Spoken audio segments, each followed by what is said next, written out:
घटनेचा भाग दुसरा याच्यामध्ये काय आहे? कलम 5 ते 11. आता जर आपण बघितलं कलम 5 हा काय सांगतो? घटनेच्या स्थापनेच्या वेळेचं नागरिकत्व म्हणजेच काय?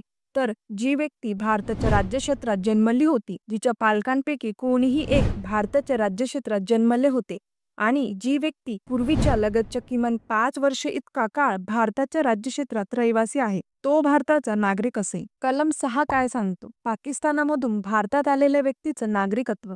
कलम 7 भारतामधून पाकिस्तानामध्ये आणि पुन्हा भारतात आलेल्या व्यक्तीचं नागरिकत्व. कलम 8 मध्ये काय आहे? भारतीय वंशाच्या व्यक्तीचं नागरिकत्व. कलम 9 काय सांगितले आहे? तिथे त्या काळामध्ये एखाद्याने जर परकीय देशाचं नागरिकत्व स्वीकारलं असेल तर त्याचं नागरिकत्व हे भारताचे आपोआप रद्द होईल. पुढचा कलम 10 तुमचं नागरिकत्व त्या अटी आणि शर्तीवरती टिकून राहील ज्या अटी आणि शर्ती संसदेने कायदा करून केलेल्या आहेत. आणि कलम 11 भविष्यातील नागरिकत्वाबद्दल तरतुदी करण्याचा अधिकार संसदेला असेल. डिटेल एक्सप्लेनेशनसाठी आपल्या चॅनलच्या प्लेलिस्टमध्ये सर्व कलम तुम्हाला मिळून जातील.